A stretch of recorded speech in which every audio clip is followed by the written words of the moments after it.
And now, live from Laurel, Maryland, USA, it's snack time. Yes, welcome to Snackboy. I wanted Beth so bad!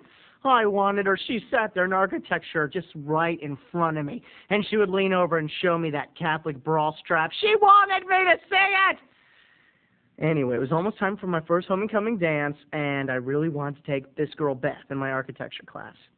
Now, I don't know if Beth liked me. Sure, she laughed at me. Sure, she made fun of me. Sure, when we got into a water fight and all the kids were over her house, she hit me with the hose. But you know what? My mom taught me when I was young. She said, Terry, sometimes when girls like you, they treat you badly to show you they like you. So I thought, well, maybe Beth likes me because, you know, she's sure treating me bad. So one day I finally got the gumption, and I was in computer class, and I was going to go from computer class to architecture, and I knew I'd see her in the hall, and so I started to build the courage and momentum. And I had some Sour Patch Kids. I was on that sugar rush. I was like, I can do it. I'm the man. I'm the man. I can do it.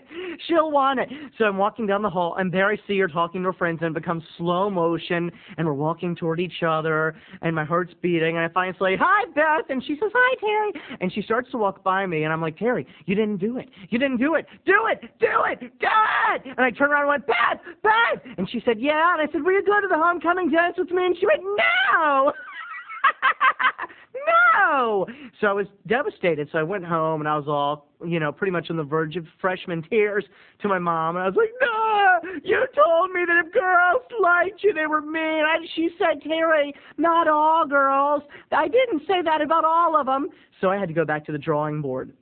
I think Mom felt a little guilty about her bad advice, so the next day she got off the phone and she said, good news, Terry, good news. I just talked to Mrs. K from church, and she says that her daughter would just love to go to the school dance with you. And I said, Mom, because I was, you know, suspicious.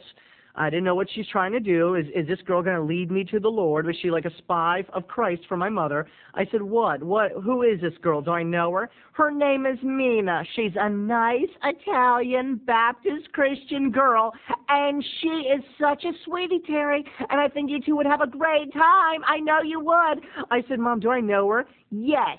When you two were in kindergarten Sunday school, she was in your class. Do you remember? I didn't. Well, I didn't have a choice. I was unpopular. I had a little wannabe ponytail. I was a freshman. I would settle for what I could get. People, it was my first date. My first date. I played doctor with Claire, in like, the third grade, but that was different. That was more exploratory. This was a dance. This was a social event. And I said, Mom, I'll go.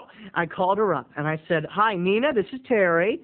Hi, Terry. And she had a really thick Italian accent. Hi, Terry, this is Nina. I was like, Nina, how old are you? She's like, I'm a freshman. I was like, wow, for a freshman, she sure has a husky voice. I said, Nina, I'm looking forward to the dance. She said, me too. See ya, click. So that night I knocked on her parents' door, and her mother answered. And her mother was like, oh, Terry, it's been so long since I've seen you. Let me look at you. Oh, you're adorable. You are adorable. Look at those freckles. Hey, Terry, has anyone ever told you look like Opie from Andy Griffith? I didn't want to look like Opie. I was nervous. I said, where's Nina? Nina showed up, and ladies and gentlemen, dare I say mustache, dare I say taller than me, dare I say masculine. Nina was a masculine, hairy, mean, big forehead Italian girl. And her feet were like bigger than mine, easily. She was her shoulders were like a linebacker. And she looked down at me and she was like, hey. And I was scared to pin the corsage on her. I felt like if I pricked her, she was going to punch me out. So we went to the restaurant, and my mom drove us, which was even more embarrassing. And she dumped us off and waited outside like a chauffeur. And inside, my dad had given me advice. He said, order for the girl, Terry. In my day, when you want to have a romantic date, you order for you and your lady friend. So I ordered. The waiter came around and I said, I'll have two grilled chicken breast with rice and Coke.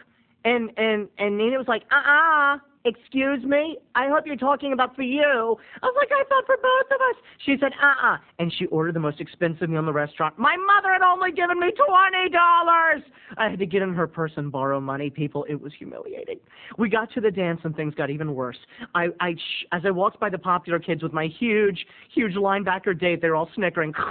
And on the dance floor, here's the worst part. Look at me, people. Look in my eyes. Nina led. It was my first dance. She wrapped her big, hairy forearm around me, and she just whirled me around the dance floor like a rag doll. And when her favorite song came on, Pour Some Sugar on Me by Def Leppard, she was out of control. She spun me so hard, I almost flipped into that table with a punch. Cut.